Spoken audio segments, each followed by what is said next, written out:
My name's Abby, and I am the founder of DIY Fashion Rebel. I'm on a mission to help more people start sewing their own clothes from home. So if that's what you want to do, perfect. You're in the right place.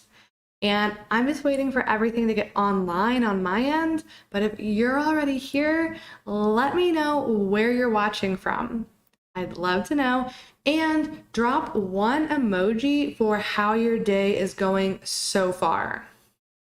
If I actually was doing an emoji today, I've had an amazing day. Excuse me.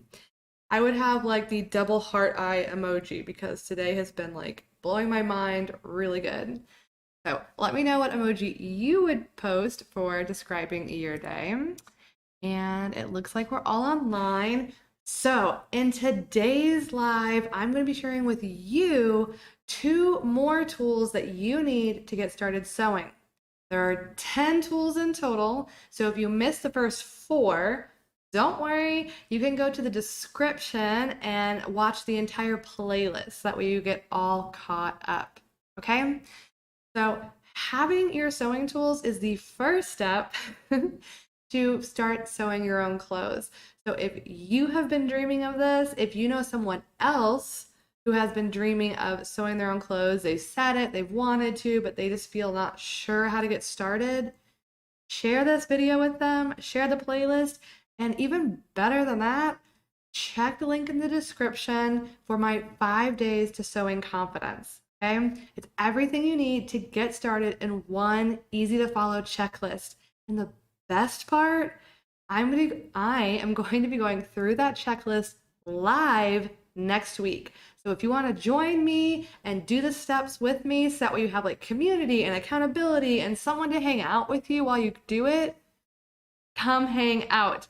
And the fastest way to join that, to do it live with me, is to head to the link in the description and click the link and get access. I will send the information right to your inbox so you can join me and we can get started sewing together. Okay, so let's jump into this live. This is actually part of what you get in the 5 steps to sewing confidence. You will get the 10 must-have tools list. So we've already talked about straight pins, shears, seam rippers, and something to mark with. And today we're talking about fabric and thread. So when it comes to fabric, I know it can feel really overwhelming for beginners. I mean, to be really honest, I've been sewing for over 10 years and I still find fabric to be a little like, which is this quite right? Will this be okay? Like, I can pick fabric, but there's always some kind of fabric. I'll feel it or touch it and be like, wait, what? What is, anyway, there's so many kinds of fabric, but I'm going to make this easy for you, okay?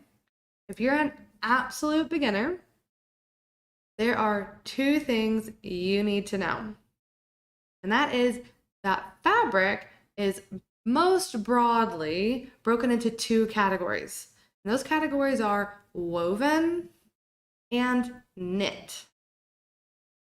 Now, have you heard these terms before? If you have, throw a Y in the chat. If you have not, throw an N. And it does not matter if you have or haven't. I just want to know where you're currently at. So if you have not, a difference between the 2, woven is in general means that your fabric is not stretchy. Okay? That's like a very basic definition, but it gets you in the right direction. And then knit, being the opposite-ish, means that the fabric is stretchy. Okay?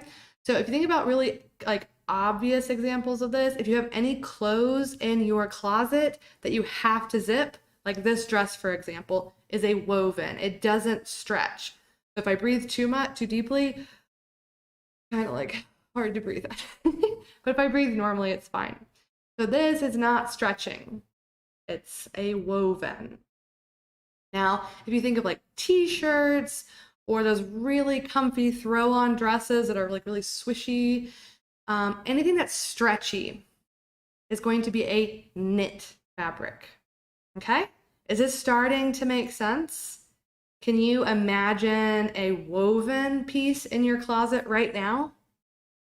If yes, let me know in the comments. Tell me what it is. List at least one woven item that you have in your closet. And then tell me one knit that you have. Okay? So again, woven, not stretchy. Knit, stretchy. And as a beginner, you're going to want to focus on wovens.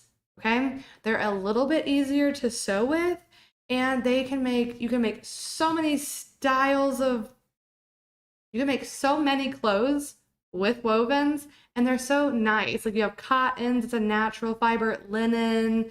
They're just very versatile. There's a million colors, there's a million patterns. Like it's just a really great starting point.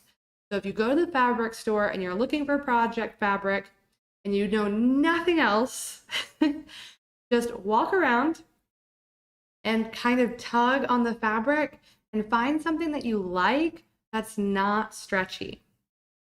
That's going to give you a really good foundation to start sewing and trying and playing with things, okay? So, hope that helps you. And that is the first item on the list that we're talking about today is fabric. So, does that make you feel a little bit more confident that you're like, okay, I don't need to know the name, I don't need to know the fiber content. I just need to go into the fabric store and find something that's not stretchy. Okay? Hope that makes you feel more confident next time you go to buy some fabric. Now, the second item on our list is closely related to the first, and that's thread.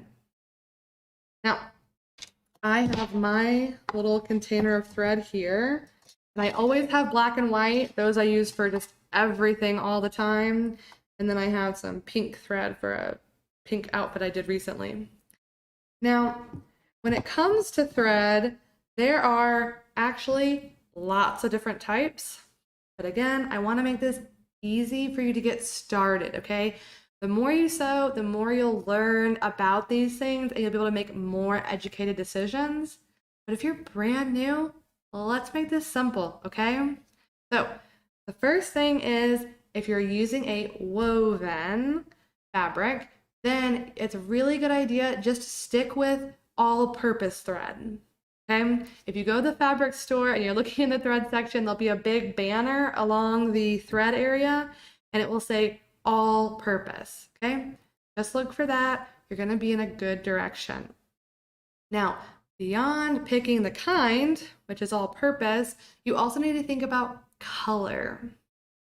And the trick to this, or that trick for me that I think works the best, is you want to pick a thread color that is a shade or two darker than your fabric, okay?